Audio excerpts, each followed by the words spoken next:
નમસ્કાર મિત્રો, આપણે આયનીય અથવા વિદ્યુત સંયોજક બંધ વિશેની થોડીક પ્રસ્તાવના કરી હતી કે કોસેલ અને લુઈસના સિદ્ધાંત અનુસાર કોઈપણ આ પ્રકારનો વિદ્યુત સંયોજક અથવા આયનીય બંધ બનવાનો જે આધાર છે એ બે બાબતો ઉપર આધારિત હોય છે. સૌથી પહેલું હતું કે તટસ્થ પરમાણુમાંથી ધન અને ઋણ આયનની સરળતાથી પ્રાપ્તિ, અને એના પછી બીજી એના માટેની જરૂરી શરત હતી કે આયનીય ઘનમાં ધન અને ઋણ આયનોની ગોઠવણી.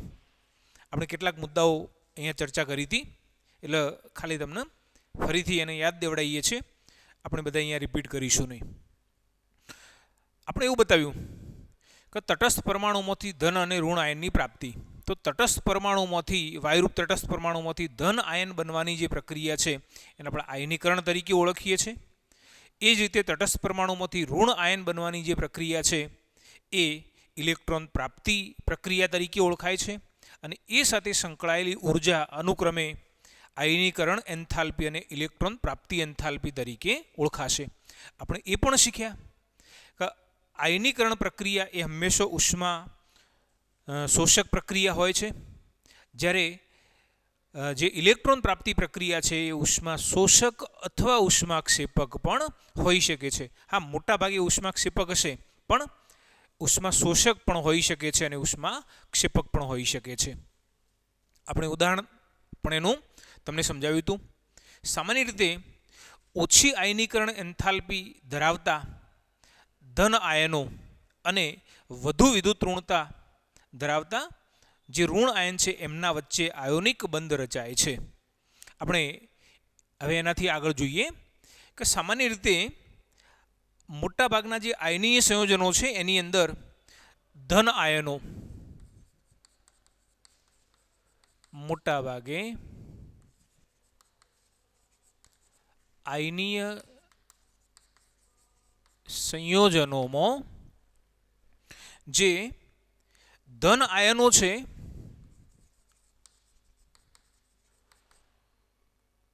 ધાતુ તત્વોમાંથી, જ્યારે ઋણ આયનો એ અધાતુ તત્વોમાંથી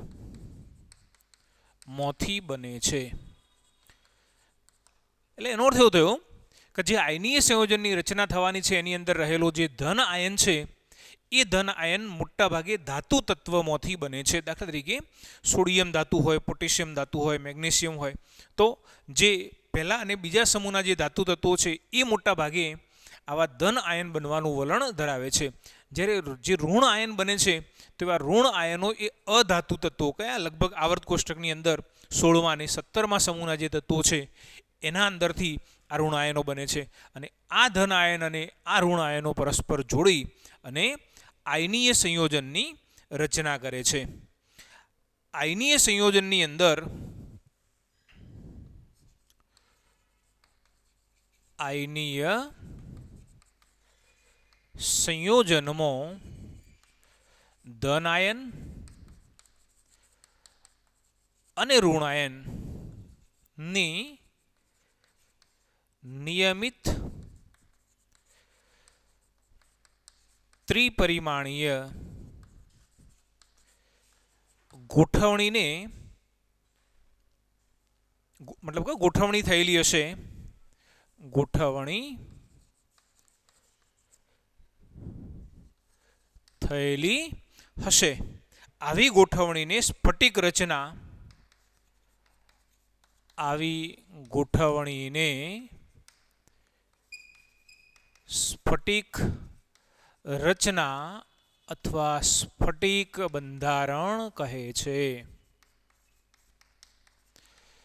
મિત્રો યાદ રાખો કે આ રીતે જે ધન આયન અને ઋણ આયન છે એ ધન અને ઋણ આયન એ એકબીજા સાથે ચોક્કસ પ્રમાણે, મતલબ કે એક નિયમિત પ્રમાણે ગોઠવણી પામતા જાય છે. અને જ્યારે એવી નિયમિત ગોઠવણી પામે તો એના અંતે એમાંથી સ્ફટિક બને છે, મતલબ કે જે ઘન પદાર્થ બને છે એમાં આવી નિયમિત ગોઠવણીને આપણે સ્ફટિક બંધારણ અથવા સ્ફટિક રચના તરીકે ઓળખીએ છીએ. બરાબર. તો આ રીતે આયનીય સંયોજનમાં ધનાયન અને ઋણાયનની નિયમિત ત્રિપરિમાણીય ગોઠવણી થયેલી હશે અને આવી ગોઠવણીને સ્ફટિક રચના અથવા સ્ફટિક બંધારણ તરીકે ઓળખીએ છીએ. આપણે આ જ વસ્તુ એક ઉદાહરણ દ્વારા સમજવાનો પ્રયત્ન કરીએ. દાખલા તરીકે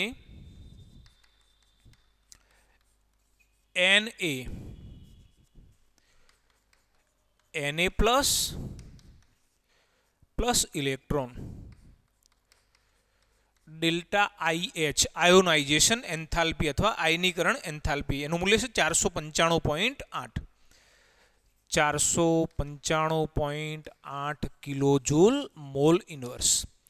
આનો અર્થ એવો થયો કે જો 1 મોલ જેટલા સોડિયમ પરમાણુઓ જે વાયુ સ્વરૂપમાં રહેલા સોડિયમ પરમાણુઓ છે એનું સોડિયમ આયનની અંદર રૂપાંતરણ કરવું છે તો એના માટે એને 495.8 કિલોજૂલ જેટલી ઉર્જા આપવી પડે છે. બરાબર ને. આપણે કહ્યું હતું કે આ પ્રક્રિયા એ ઉષ્મા શોષક પ્રક્રિયા છે, મતલબ કે આની અંદર આટલી ઉષ્મા એને આપવી પડશે. ચલો, સેમ આ જ રીતે Cl plus electron Cl minus delta EgH electron gain enthalpy.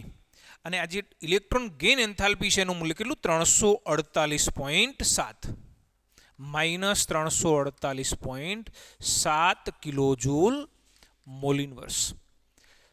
ઘણી વખત આપણે એને 349 તરીકે પણ દર્શાવીએ છીએ, મતલબ 348.7 એટલે લગભગ 349.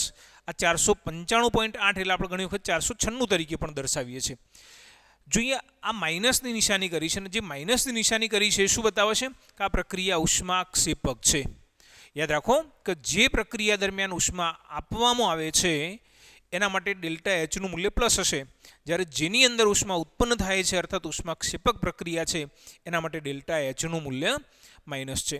શું કહીશું આપણે કે 1 મોલ વાયુરૂપ ક્લોરીન પરમાણુમાં 1 મોલ ઇલેક્ટ્રોન દાખલ કરીને 1 મોલ Cl માઇનસ આયન જ્યારે બને છે ત્યારે 348.7 કિલોજૂલ જેટલી ઉર્જા એ મુક્ત થાય છે અથવા ઉત્પન્ન થાય છે. મુક્ત થાય છે માટે અહીંયા માઇનસની નિશાની છે. આમાં એટલી ઉષ્મા આપવી પડતી હતી, એટલી ઉર્જા આપવી પડતી હતી, એટલે આ જે મૂલ્ય છે કેવું પ્લસ બતાવેલું છે. બરાબર. મિત્રો યાદ રાખો કે આયનીય સંયોજનોમાં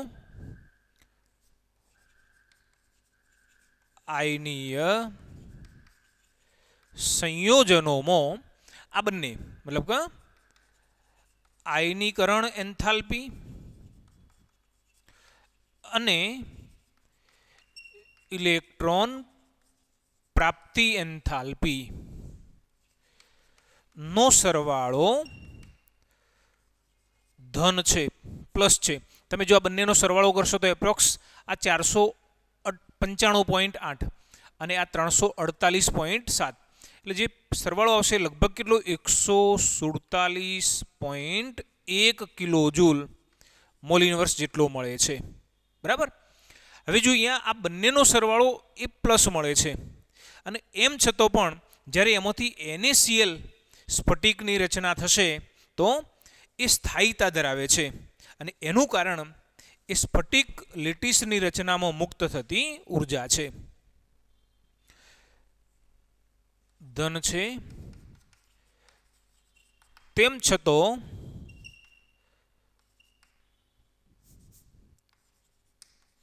આયનીય ઘન સ્થાયીતા ધરાવે છે, કારણ કે સ્ફટિક લેટિસની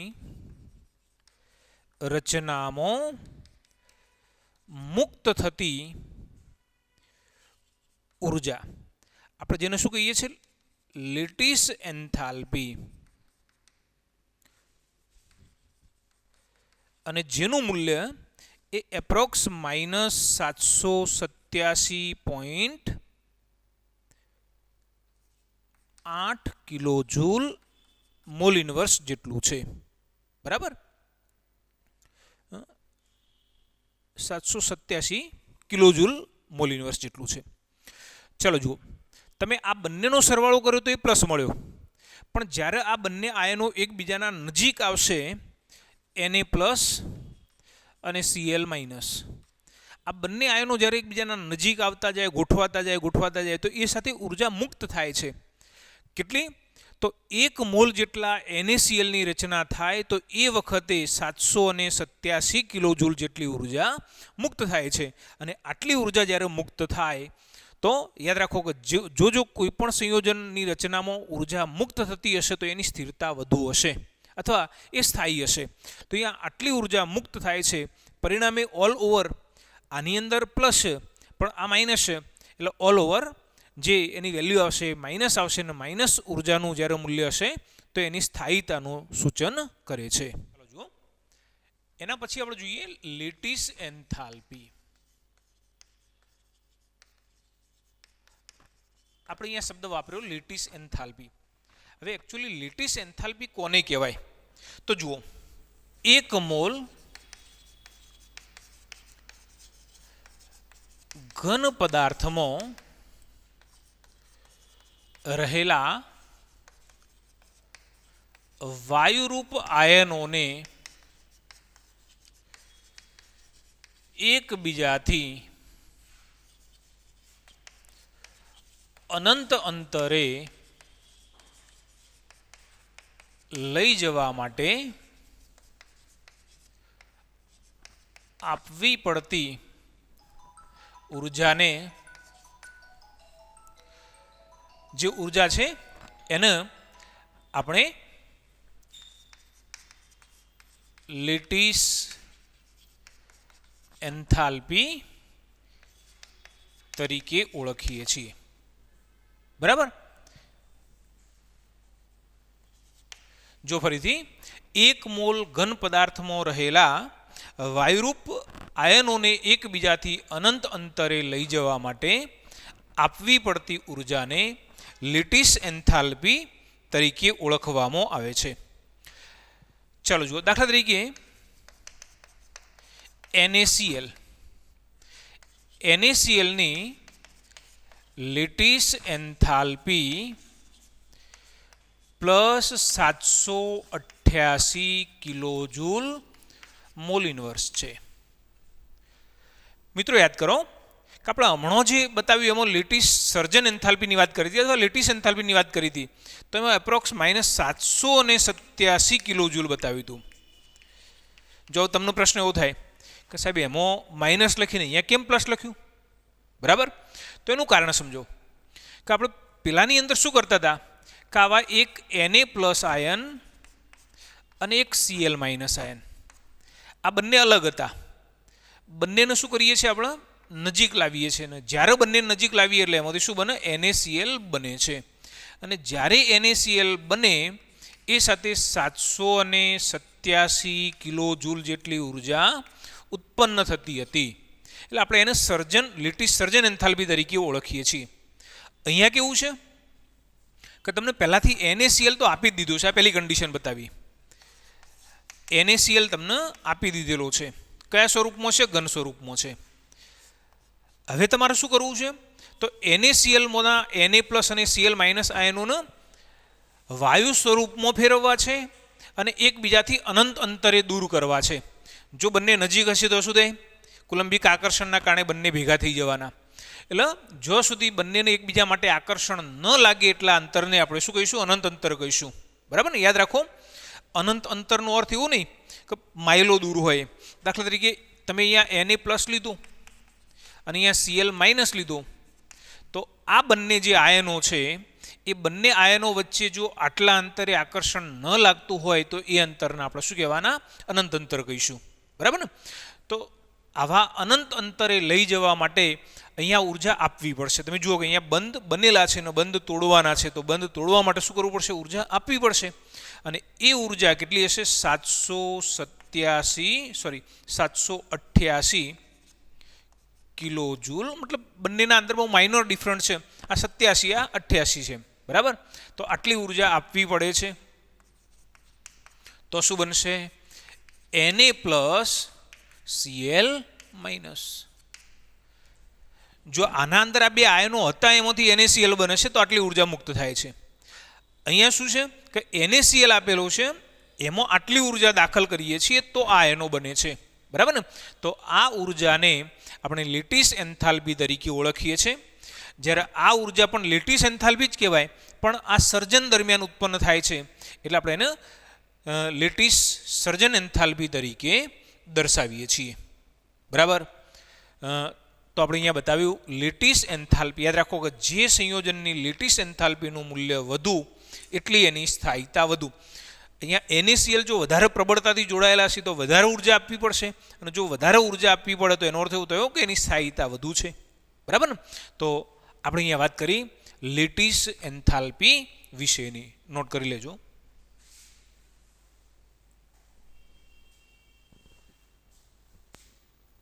કોઈનો કોલ આવેલો છે, એક જ મિનિટ.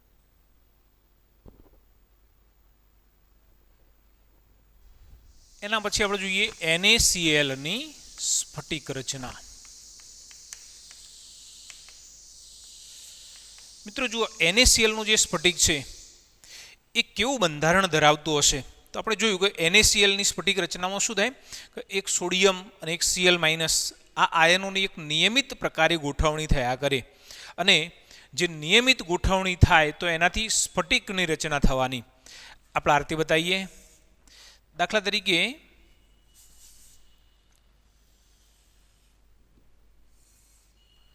NaCl નું જે સ્ફટિક છે એ આપણે આ રીતે દર્શાવીશું.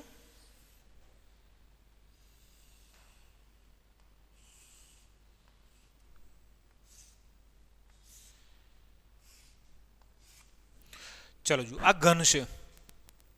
હવે આ ઘનની અંદર આયનો કેવી રીતે ગોઠવાશે? તો માની લો કે અહીં આગળ Cl- આયન ગોઠવાય છે, આ Na+, વળી પાછું અહીંયા આગળ Cl-. મતલબ કે આપણે એવું માની લઈએ કે દાખલા તરીકે આ ઘન છે, બરાબર ને, અને ઘનની કોઈ પણ એક ધાર હું અહીંયા તમને બતાવું.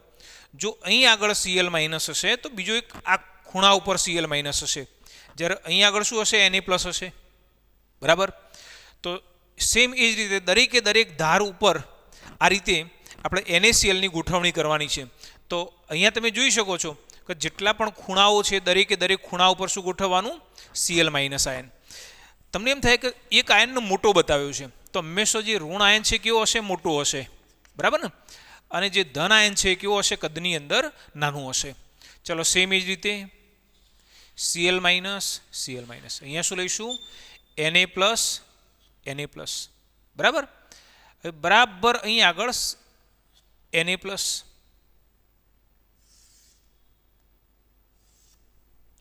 બરાબર અહીંયા આગળ સેન્ટરની અંદર Cl-,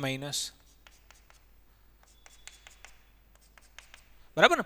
આ તો આપણે ખાલી એક જ જે એનું ફલક છે એના ઉપર આપણે દર્શાવ્યા, બરાબર. એ જ રીતે દરેકે દરેક ફલક ઉપર દોરી શકીએ. Cl-, Cl-. અહીંયા સેન્ટરમાં લઈએ Na+, Na+. સેમ આ જ રીતે અહીં આગળ આવશે Na+,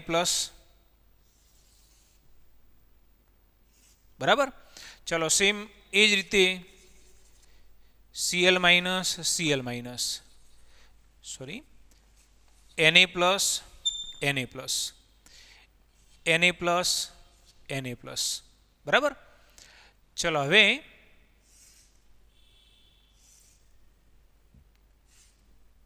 બરાબર અહીં આગળ આવશે. જો આ Na હતા એટલે અહીં આગળ Cl, બરાબર છે. ચલો એ જ રીતે આ જે તમારી ફ્રન્ટ સાઈડ છે એમાં અહીં આગળ બંને Na છે, તો અહીં આગળ શું આવશે? Cl, બરાબર. અહીં આગળ શું આવશે? તો Cl, બરાબર. આ બંનેના વચ્ચે શું આવશે? Na. બસ હવે આપણે બાકીના બધાને આ રીતે જોડી દઈએ. અહીં આગળ Cl- એટલે Na, બરાબર. અહીં આગળ Cl-. તો આ રીતે અહીં આગળ આવશે Cl-, Cl-.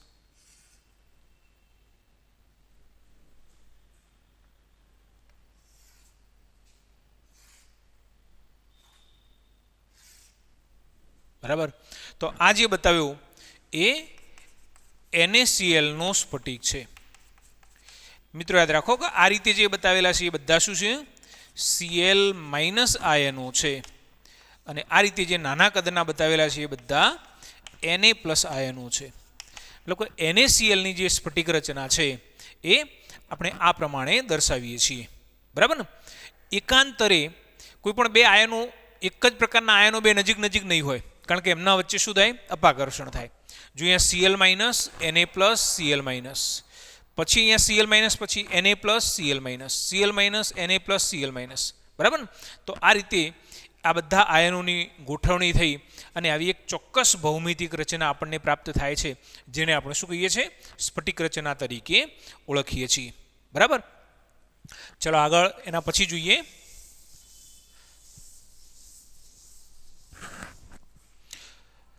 હવે આપણે ત્રણ મુદ્દાઓની અહીંયા ચર્ચા કરીશું: બંધ લંબાઈ,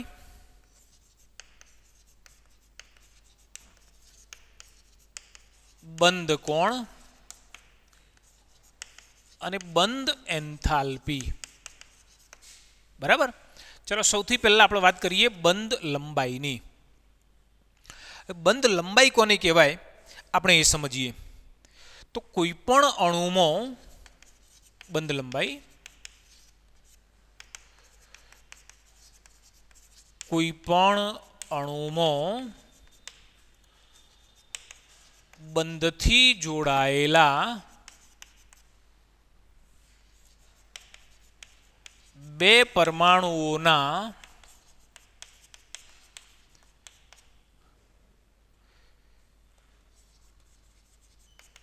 કેન્દ્રો વચ્ચેના અંતરને બંધ લંબાઈ કહે છે। ચાલો જુઓ, કોઈ પણ અણુ આપણે લઈએ તો એ અણુની અંદર બંધથી જોડાયેલા બંને પરમાણુના કેન્દ્રો વચ્ચેના અંતરને, અહીંયા અંતર સાથે આપણે એક શબ્દ વાપરીએ છીએ, સંતુલિત અંતરને, બરાબર ને આપણે બંધ લંબાઈ કહીએ છીએ। હું તમને એક ઉદાહરણ આપું।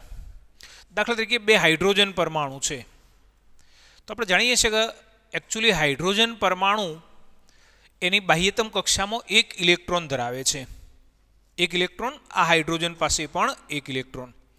હવે અહીંયા દરેકે દરેક પરમાણુ એ શું કરે? આપણે અગાઉ લુઈસના સિદ્ધાંતની અંદર શીખ્યા હતા, અષ્ટક નિયમની અંદર બતાવ્યું હતું કે દરેક પરમાણુ નજીકમાં નજીકના નિષ્ક્રિય વાયુ જેવી રચના પ્રાપ્ત કરવાનો પ્રયત્ન કરશે। તો અહીંયા હાઇડ્રોજનમાં એક જ ઇલેક્ટ્રોન છે, તો હાઇડ્રોજનના નજીકમાં નજીકનો નિષ્ક્રિય વાયુ કયો? હિલિયમ। હિલિયમમાં કેટલા? બે ઇલેક્ટ્રોન છે, બરાબર? તો જુઓ, આ બંને જ્યારે એકબીજાના નજીક આવ્યા, એકબીજા સાથે ઇલેક્ટ્રોનની ભાગીદારી કરી, તો કેટલા? બે ઇલેક્ટ્રોન થઈ ગયા, અર્થાત હિલિયમ જેવી રચના પ્રાપ્ત થઈ। સેમ એ જ રીતે આને પણ બે ઇલેક્ટ્રોન થઈ ગયા, હિલિયમ જેવી રચના થઈ, બરાબર? તો હવે તમે જુઓ કે આ એક હાઇડ્રોજન પરમાણુનું કેન્દ્ર, બરાબર છે?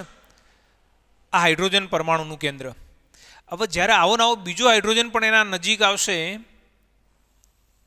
તો આ રીતે બંને વચ્ચે બંધ રચાશે, બરાબર? તો આ બંનેના કેન્દ્રો વચ્ચેનું જે અંતર છે એને આપણે શું કહીએ છીએ? બંધ લંબાઈ તરીકે ઓળખીએ છીએ, બરાબર? મિત્રો યાદ રાખો કે આ જે અંતર આપણને પ્રાપ્ત થયું એને આપણે શું કહીશું? બંધ લંબાઈ તરીકે ઓળખીશું, બરાબર ને? એવું નહીં કે આ બંને પરમાણુના વચ્ચે કોઈક એવી લાઈન જોડાયેલી છે, બરાબર? આ તો એક માત્ર કલ્પના છે।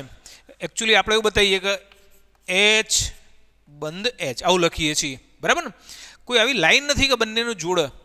અહીંયા તો ખરેખર શું છે કે આ હાઇડ્રોજનનું કેન્દ્ર એ પેલા જે બે સંયોજકતા ઇલેક્ટ્રોન હતા, અહીંયા આગળ બે ઇલેક્ટ્રોન હશે, બરાબર? તો આ બંને ઇલેક્ટ્રોન પોતાની તરફ આકર્ષી રહ્યું છે। એ જ રીતે આ જે કેન્દ્ર છે એ આ ઇલેક્ટ્રોન, અહીંયા જે બે ઇલેક્ટ્રોન છે એને પોતાની તરફ આકર્ષી રહ્યું છે, બરાબર ને? એટલે આ કેન્દ્ર આ ઇલેક્ટ્રોનના કારણે અહીંથી દૂર નહીં જાય, એક નિશ્ચિત અંતરથી વધારે દૂર નહીં જાય, અને એ જ રીતે આ જે કેન્દ્ર છે એ પણ એક નિશ્ચિત અંતરથી વધારે દૂર નહીં જાય, બરાબર? તો આ અંતરને આપણે શું કહીએ છીએ?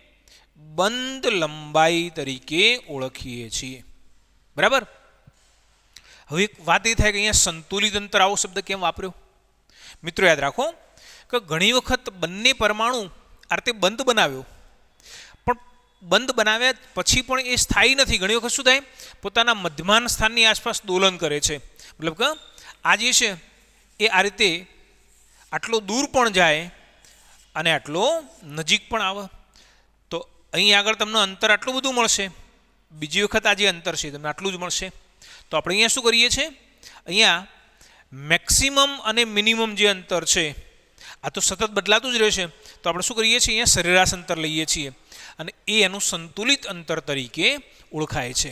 તો અહીંયા આપણે આને કહીએ છીએ બંધ લંબાઈ.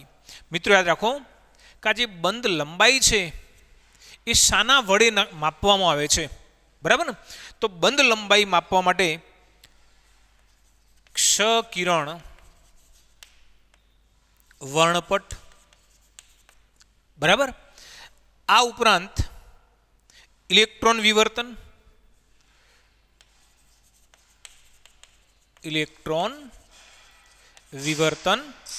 અહીંયા ક્ષ કિરણ વિવર્તન જેવી પદ્ધતિઓ વપરાય છે, બરાબર.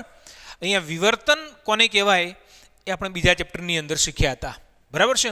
તો ક્ષ કિરણ વિવર્તન અને ઇલેક્ટ્રોન વિવર્તન જેવી જે પદ્ધતિઓ છે એનો ઉપયોગ કરીને આપણે આવા બંને પરમાણુ વચ્ચેનું, આ જે બંને કેન્દ્રો વચ્ચેનું અંતર અર્થાત બંધ લંબાઈ છે એને નક્કી કરીએ છીએ, બરાબર. ચલો હવે આગળ જોઈએ કે સહસંયોજક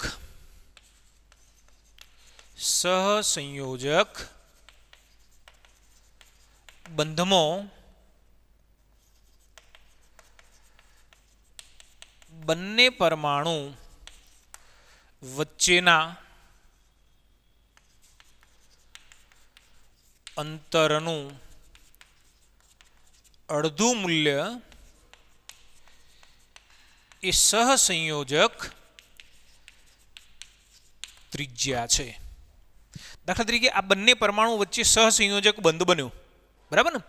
તો અહીંયા સહસંયોજક બંધની અંદર બંને પરમાણુ વચ્ચેના અંતરનું એકચ્યુઅલી આ બંને પરમાણુના કેન્દ્રો વચ્ચેનું અંતર થયું, બરાબર.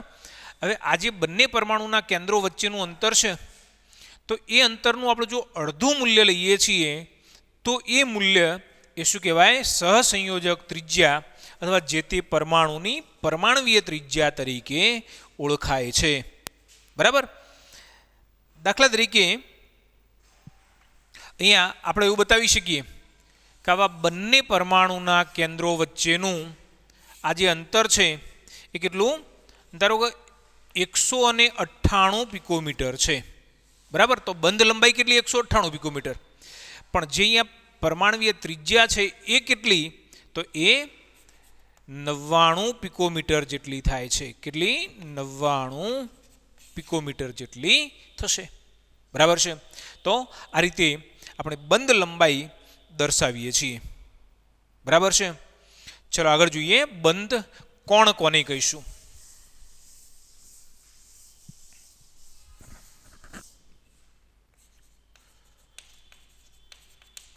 બંધ કોણ.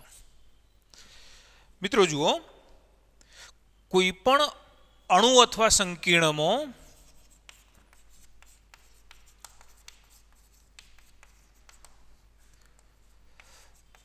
મધ્યસ્થ પરમાણુ ની આસપાસ રહેલા બંધકારક ઇલેક્ટ્રોન યુગ્મો વચ્ચેના ખૂણાને બંધ કોણ કહે છે.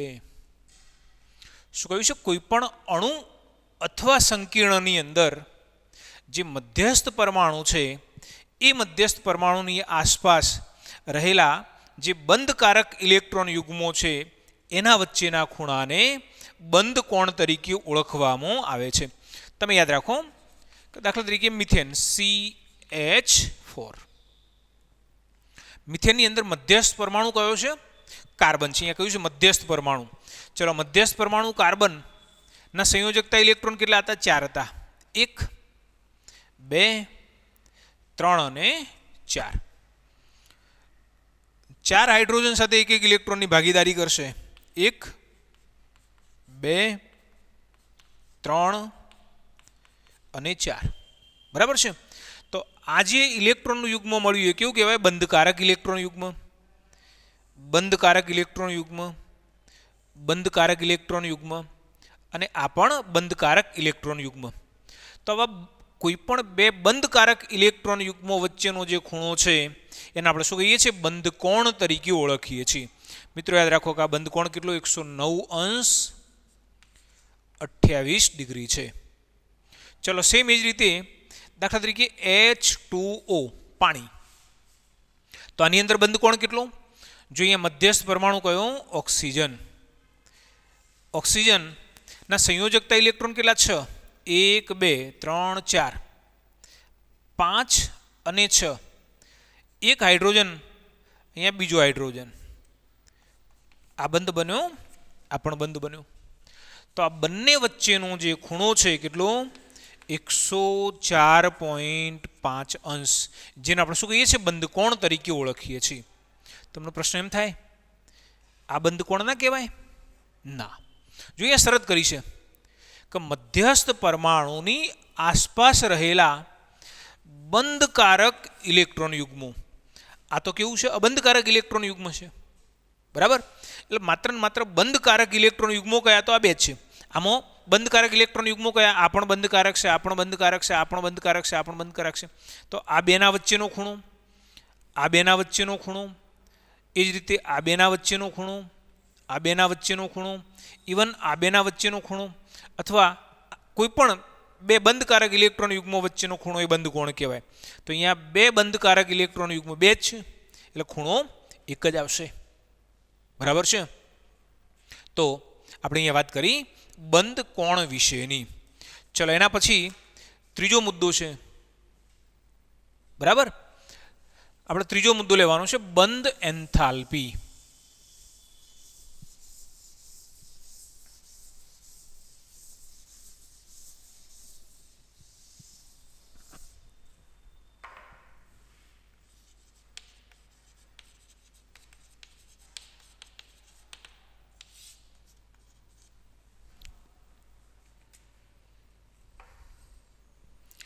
ચાલો જુઓ, બંધ એન્થાલ્પી કોને કહીશું? તો યાદ રાખો કે કોઈ પણ વાયુરૂપ અણુ, કોઈ પણ વાયુરૂપ જે અણુ છે તો એ અણુની અંદર પરમાણુઓ વચ્ચે ચોક્કસ બંધ બનેલા છે. અને એ પ્રકારના મતલબ કે જે વાયુ અવસ્થામાં રહેલો જે અણુ છે એમાં પરમાણુઓ વચ્ચેના જે બંધ છે એ બંધને તોડવા માટે જે ઉર્જા આપવી પડે એને આપણે શું કહીએ છીએ? બંધ એન્થાલ્પી તરીકે ઓળખીએ છીએ. આપણે વ્યાખ્યા કંઈક આ રીતે આપીશું કે વાયુરૂપ પદાર્થમાંના 1 મોલ બંધને તોડવા માટે આપવી પડતી જરૂરી ઉર્જાને બંધ ઉર્જા અથવા બંધ એન્થાલ્પી કહે છે.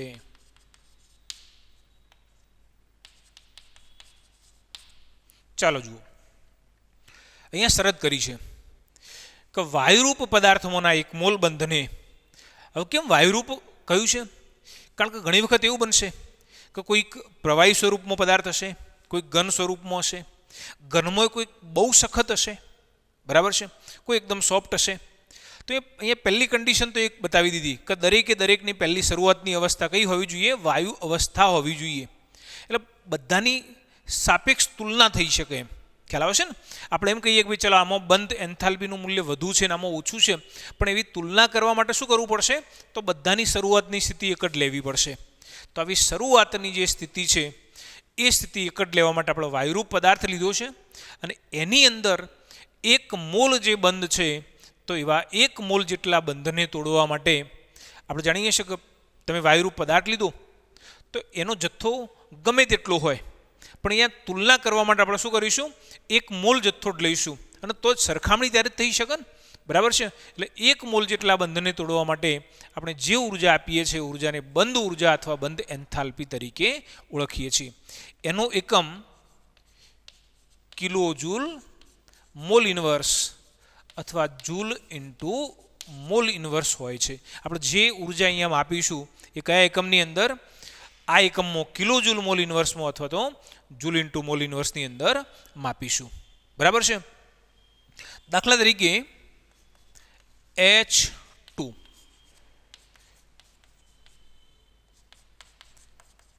જો અહીંયા બે પરમાણુ વચ્ચે એક બંધ બનેલો હતો. H2 કયા વાયુ સ્વરૂપમાં જ છે, બરાબર. અને આવા વાયુ સ્વરૂપમાં રહેલો જે ડાયહાઇડ્રોજન અથવા H2 છે તો એને શું કરવું છે, આપણે બંધને તોડી દેવો છે. ચાલો આ બંધને તોડવા માટે શું કરવું પડે, ઉર્જા આપવી પડશે, બરાબર. અને જે ઉર્જા આપીએ એને શું કહીશું, બંધ એન્થાલ્પી તરીકે ઓળખીશું, બરાબર. તો આ ઉર્જા એ 1 મોલ જેટલો જો બંધ તોડવો હોય તેના માટે ઉર્જાનું જે મૂલ્ય છે કેટલું, 435.8 કિલો જૂલ જેટલું છે. 435.8 કિલો જૂલ મોલ ઇન્વર્સ, બરાબર. જો અહીંયા આ જે ઉર્જાનું મૂલ્ય છે એ આટલું છે, અર્થાત 1 મોલ જેટલો જો તમે વાયુનો જથ્થો લીધો હશે તો એમાંથી આ બંને વાયુરૂપ પરમાણુઓને દૂર કરવા છે, અલગ પાડવા છે, તો એના માટે જે ઉર્જા આપવી પડે એ ઉર્જા એ 435.8 કિલો જૂલ મોલ ઇન્વર્સ જેટલી છે, બરાબર. આપણે બીજા કેટલાક જે ઉદાહરણ લેવાના છે એ નેક્સ્ટ ટોપિકની અંદર, મતલબ આવતી વખતના લેક્ચરમાં આપણે સમજાવીશું.